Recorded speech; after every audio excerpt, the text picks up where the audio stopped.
Debut మ్యాచ్లోనే 72 పరుగులతో అదరగొట్టేసిన Cooper Connolly season number 19 match number 4 Punjab versus Gujarat venue వచ్చేసి చండీగఢ్ అండ్ టాస్ గెలిచింది ఏంటంటే హోమ్ టీం. మనం గమనించుకున్నట్టయితే ఈ సీజన్లో నిన్నటితో 4 మ్యాచ్లో కూడా హోమ్ టీమ్సే టాస్ గెలవడం జరుగుతుంది అండ్ హోమ్ టీమ్సే టాస్ విన్ అయ్యి హోమ్ టీమ్సే మ్యాచ్ను కూడా విన్ అవుతున్నాయి అండ్ చేజింగ్ తీసుకొని మ్యాచ్లు అన్నీ విన్ అవుతున్నాయి. అలాగే ఈ రోజు లక్నోకి డీసీకి మ్యాచ్ ఉంది కాబట్టి ఎవరు గెలిచినా ఖచ్చితంగా టాస్ ఎవరు గెలుస్తారో మ్యాచ్ వాళ్ళే గెలిచే అవకాశాలు ఎక్కువగా ఉన్నాయి. ఎందుకంటే టాస్ గెలిచిన వాళ్ళు చేజింగ్ తీసుకోవడం జరుగుతుంది. సో చేజింగ్ తీసుకున్న వాళ్ళే ఈ సీజన్లో ఎక్కువ సార్లు గెలుస్తున్నారు కాబట్టి మరి ఈరోజు లక్నో డీసీకి మ్యాచ్ ఉండబోతుంది. మరి ఎవరు గెలిచే అవకాశాలు ఉన్నాయి అనేది మీరు కింద కామెంట్ చేయండి. ఇక మనం గుజరాత్ టైటన్స్ గురించి మాట్లాడుకున్నట్లయితే సో ఫస్ట్ ఇన్నింగ్స్ గుజరాత్ టైటన్స్లో మెయిన్గా ముగ్గురే, శుభ్మన్ గిల్, సాయి సుదర్శన్, ఇంకా జాస్ బట్లర్. వీళ్ళు ముగ్గురు లాస్ట్ ఇయర్ ఎలా అదరగొట్టారో మన అందరికి తెలుసు. వీళ్ళు ముగ్గురు కలిసి ఆల్మోస్ట్ 700, 800, 800 ఆ విధంగా స్కోర్ చేయడం జరిగింది వీళ్ళు ముగ్గురు కలిసే. అండ్ లాస్ట్ ఇయర్ ఆడిన దాంట్లో ఎక్కువ మ్యాచ్లో వీళ్ళు ముగ్గురే బ్యాటింగ్ చేస్తారు, మిగతా ఎవరికి బ్యాటింగ్ రాలేదు. మ్యాక్సిమం ఎప్పుడో 1-2 మ్యాచ్లు మినహా మిగతా వాళ్ళకి ఎక్కువ బ్యాటింగ్ రాలేదు. వీళ్ళు ముగ్గురే బ్యాటింగ్ చేయడం జరిగింది. కానీ మొదటి మ్యాచ్లోనే అది కొంచెం మిస్ఫైర్ అయింది. మొదటి మ్యాచ్లో దాదాపుగా అందరూ బ్యాటింగ్ చేయడం జరిగింది, 6 వికెట్లు కోల్పోవడం జరిగింది. మనం ఒకసారి మాట్లాడుకున్నట్లయితే సాయి సుదర్శన్ 13 పరుగులు చేయడం జరిగింది. శుభ్మన్ గిల్ క్యాప్టెన్ ఇన్నింగ్స్ కొద్దిగా ఆడని చెప్పొచ్చు, 39 పరుగులు చేయడం జరిగింది. జాస్ బట్లర్ కూడా 38 పరుగులు చేయడం జరిగింది. బట్ ఏంటంటే కొంచెం మెల్లగా ఆడడం జరిగింది, కొంచెం స్లోగా ఆడడం జరిగింది. అనుకున్నంత ఫాస్ట్గా స్కోర్ రాలేదు, కొంచెం మెల్లగా ఆడడం జరిగింది. గ్లెన్ పేస్ 25 పరుగులు చేశాడు, వాషింగ్టన్ సుందర్ 25 పరుగులు చేశాడు, షారుఖ్ ఖాన్ 4 పరుగులు, రాహుల్ త్రిపాఠి 11 పరుగులు. సో స్టార్టింగ్ అనేది కొంచెం బాగానే వచ్చింది. కాకపోతే ఏంటంటే తర్వాత వికెట్లు పడుతూ ఇన్నింగ్స్ అనేది కొంచెం స్లో డౌన్ కావడం జరిగింది. ఓవర్గా 20 ఓవర్లలో 6 వికెట్లు నష్టపోయి 162 పరుగులు మాత్రమే చేయగలిగింది గుజరాత్ టైటన్స్. అలాగే మనము పంజాబ్ బౌలింగ్ గురించి మాట్లాడుకున్నట్టయితే వైశాఖ్ విజయ్ కుమార్ 3 వికెట్లు తీసుకోవడం జరిగింది అద్భుతంగా. అలాగే మన చాహల్ ఐపీఎల్లోనే ఎక్కువ వికెట్లు తీసుకున్న ప్లేయర్ చాహల్ 2 వికెట్లు తీసుకోవడం జరిగింది. తర్వాత మార్కో జాన్సన్ 1 వికెట్ అయితే తీసుకోవడం జరిగింది. బట్ ఓవరాల్గా కొంచెం మెయిన్ బ్యాటర్స్ని అయితే వీళ్ళు కట్టడి చేయడం జరిగింది.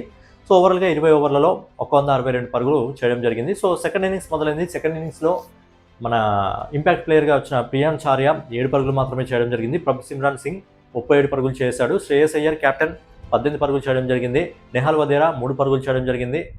శశాంక్ సింగ్ 4 పరుగులు, మార్కస్ డకౌట్, అలాగే మార్కో జాన్సన్ 9, బార్చెట్ 11 పరుగులు చేయడం జరిగింది. ఓవరాల్గా నిన్న పంజాబ్ టీంని కొంచెం గట్టెక్కించింది ఎవరు అంటే డెబ్యూతో అదరగొట్టేసిన కూపర్ కాన్లీ నిన్న 72 పరుగులు చేయడం జరిగింది. 5 4లు 5 6లతో 163 స్ట్రైక్ రేట్తో 72 పరుగులు చేయడం జరిగింది. ఓవరాల్గా 19.1 ఓవర్లలో 7 వికెట్లు నష్టపోయి 165 పరుగులు చేయడం జరిగింది. ఏంటంటే మ్యాచ్ ఎండింగ్ వరకు వచ్చింది, కొంచెం నువ్వానైనా అన్నట్టు మ్యాచ్ ఎండింగ్ వరకు వచ్చింది.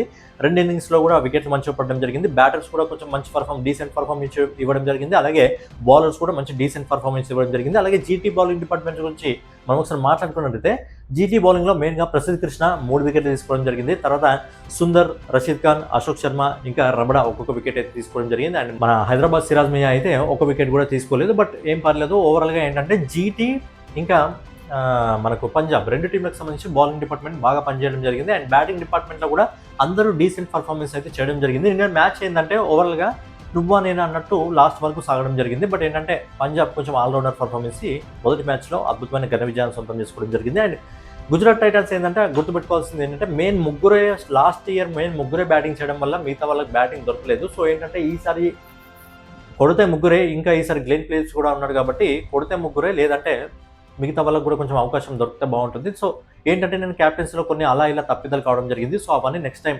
శుభ్మన్ గిల్ కవర్ చేసుకోవాలని చెప్పి మనం కూడా చూద్దాం. సో ఏంటంటే ఈరోజు సీజన్లో 5వ మ్యాచ్ జరగబోతుంది, లక్నో వర్సెస్ డీసీ. సో ఇంతకుముందు చెప్పినట్టే టాస్ ఎవరు గెలిస్తే వాళ్ళకి విజయ అవకాశాలు ఎక్కువగా ఉన్నాయి. మరి ఎవరు గెలిచే అవకాశాలు ఎక్కువగా ఉన్నాయి మీ ఒపీనియన్ కూడా కామెంట్ రూపంలో తెలియజేయండి. అలాగే ఇప్పటివరకు 4 మ్యాచ్లు జరిగాయి కదా, ఈ 4 మ్యాచ్ల్లో మీకు ఇంట్రెస్టింగ్గా అనిపించిన మ్యాచ్ ఏంటి?